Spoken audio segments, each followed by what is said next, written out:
So you've been charged with drunk in charge of a motor vehicle.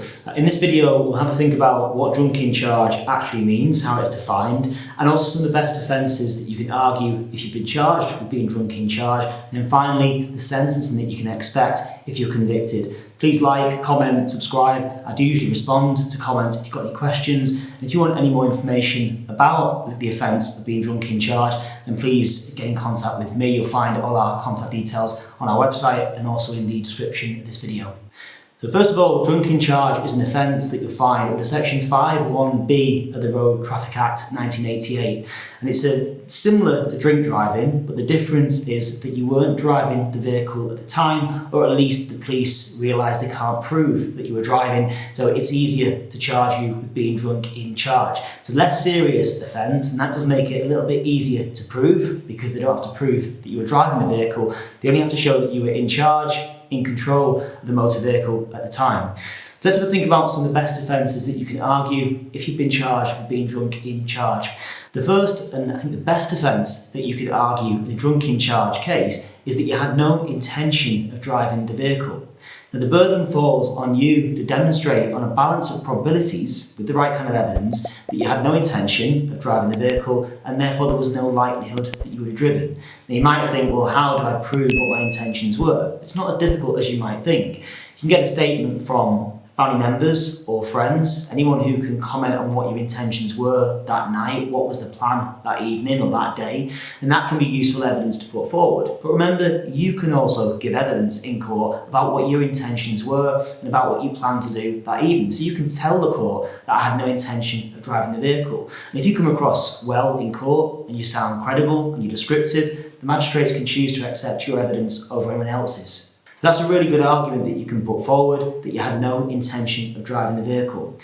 But it's not as simple as you might think. It's not enough to prove that you had no intention of driving the vehicle at the time the police stopped and spoke with you and arrested you. What you have to show is that you had no intention of driving the vehicle whilst over the legal limit. And that's more difficult to prove in a case that involves higher alcohol levels for two reasons. First of all, if you're under the influence of alcohol, you may well have made the decision to drive, because if you're under the influence, you're not thinking straight, you're not making rational decisions, magistrates may decide that actually was a chance that you were driven. But also, if your case involves a higher alcohol level, it's also difficult to prove that you wouldn't have been over when you would have returned to the vehicle. Now, if it's your car, I'm guessing at some point you would have gone back to it the following day or a day later and driven it. Now, you've got to show that you wouldn't have been over the legal limit at the time you returned to the vehicle. And the easiest way to do that is with expert evidence. A toxicologist can work out, based on your height, your weight, your age, all those factors, as well as the alcohol level, when you would have dropped below the legal limit. And if you would have dropped below the legal limit before you had planned to return to the vehicle and drive it, then that's a safe bet and you can run that argument in court. One other really effective defence is the location of the alleged offence. So the location of the vehicle when the police stopped you. Now the police may have to prove that the location was public for the purposes of the Road Traffic Act. And it's not as simple as the public having access to the location where the vehicle was parked. Say for example, a pub car park. The prosecution have to prove that not only did the public have unrestricted access, but the public did in fact utilise that access. They have to present evidence to demonstrate that, and also that they did so with the permission of the landowner as well, the person who owns the land, as general members of the public as opposed to a special class of person. And that's again a burden that the prosecution will carry. You may argue the location was private, might have been land owned by you, and that's the reason why prosecution may struggle to prove that it was public. So if the location of the land was private, then an offence like this can't be committed. It would have to be proven that it's a public place for the purposes of the Road Traffic Act. I'm happy to discuss that definition with you and to explain whether we think in your case or not it was public or private land. The third defence is post-driving consumption. Now I'm going to call it post-driving consumption because that's what it's commonly known as. But of course you weren't actually driving if it's a drunk in charge case. So really it's post-in charge consumption. So if there's an allegation, for example, that you were asleep in the car, when the police turn up, you've gotten out of the car and you're no longer in charge of that vehicle, it may be that the police will still arrest you on suspicion of being drunk in charge of the vehicle. One offence you may have is, well, hang on a second, after I left the vehicle, you might not deny being sat in the vehicle, I drank alcohol. And that's the reason why I'm over the legal limit. I wasn't actually over at the time that I was in charge or in control of the motor vehicle. So post-driving consumption or post-being in charge consumption. Again, the burden falls on you to establish that fact, and you are going to need some expert evidence. Happy to discuss that with you.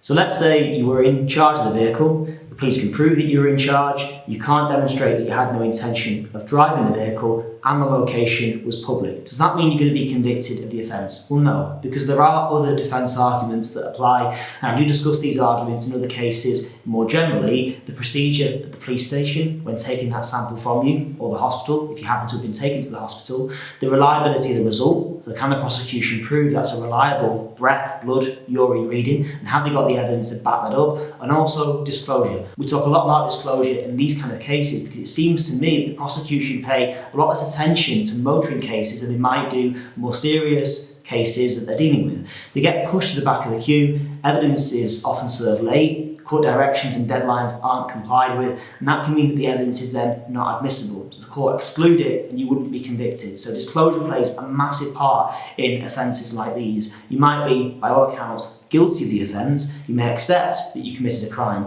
but if the prosecution don't provide the correct evidence when they're told to, then that may impact upon your right to the fair trial, and you may be acquitted for that reason. So even if you think you are guilty of the offence, always worth getting some legal advice, because there may be other ways that case will fail and other ways of avoiding a conviction. Now, turning quickly to sentencing, there are different sentences the court can impose for a drunk in charge offence. It's worth saying that it's not an offence that carries a mandatory driving disqualification in the same way that drink driving does. So if you're convicted of being drunk in charge, the court can give you alternatives to a driving disqualification. And in the less serious cases, they can impose 10 penalty points on your licence. Now, I know that's a whole load of points to have on a driving licence, but it's far better than a 6 or 12-month driving disqualification. So if, with mitigation, and assuming you're convicted, if with mitigation, personal statement, character references, you can persuade the court to give you 10 penalty points instead, that's a far better outcome for most people than a driving disqualification.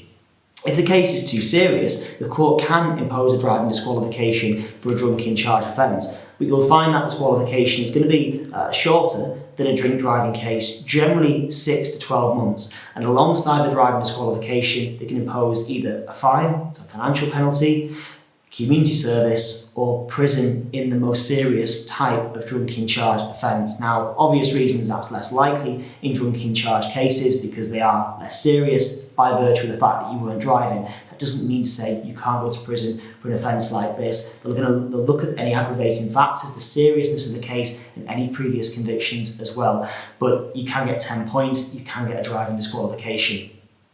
So hopefully you now know a bit more about drunk in charge offences, what being drunk in charge actually means, some best offences that you can argue, and also sentencing, the kind of sentence that you can expect.